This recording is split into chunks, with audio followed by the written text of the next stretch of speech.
প্রায় ৬৬ মিলিয়ন বছর আগে পৃথিবীর শাসক ছিল ডাইনোসরেরা। তারা ছিল নানা রকম। কেউ বিশাল আর ভয়ঙ্কর, যেমন টি-রেক্স।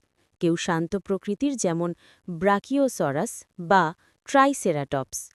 তখন পৃথিবীর বনজঙ্গল, পাহাড় আর সমতল ভূমি জুড়ে ছিল তাদের পদচারণা।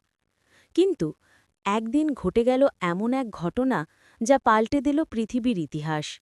একটি বিশাল উল্কাপিণ্ড মহাশূন্য থেকে এসে পৃথিবীতে আছড়ে পড়ে।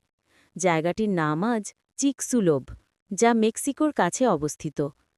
আঘাতের ফলে সৃষ্টি হয় ভয়াবহ বিস্ফোরণ। আগুনে পুড়ে যায় বিশাল বনভূমি, আকাশ ধোঁয়ায় ঢেকে যায়। সূর্যের আলো পৃথিবীতে পৌঁছাতে না পারায় গাছপালা শুকিয়ে যায়। ফলে তৃণভোজী প্রাণীরা খাবার পায় না।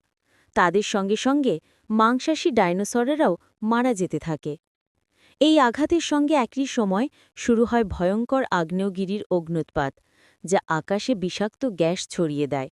কয়েক বছরের মধ্যেই পৃথিবীর আবহাওয়া ঠান্ডা হয়ে পড়ে, বৃষ্টি কমে যায় আর বাতাসে ছড়িয়ে পড়ে বিষ। কোটি কোটি ডাইনোসর ধীরে ধীরে বিলুপ্ত হয়ে যায়। কিন্তু সব প্রাণী যে মারা গিয়েছিল তা নয়। ছোট ছোট কিছু প্রাণী বেঁচে যায়, বিশেষ করে কিছু প্রজাতি যারা উড়তে পারত বা গর্তে লুকিয়ে থাকতে পারত। বিজ্ঞানীরা বলেন, সেই উড়ন্ত প্রাণীগুলোই সময়ের সঙ্গে সঙ্গে পাখিতে রূপান্তরিত হয়। অর্থাৎ আজ আমরা যে পাখিগুলো দেখি তারা ডাইনোসরের দূর আত্মীয়। এইভাবেই এক উল্কাপিণ্ডের আঘাতে শেষ হয়ে যায় ডাইনোসরের যুগ, আর শুরু হয় নতুন প্রাণীদের পৃথিবী। ইগং।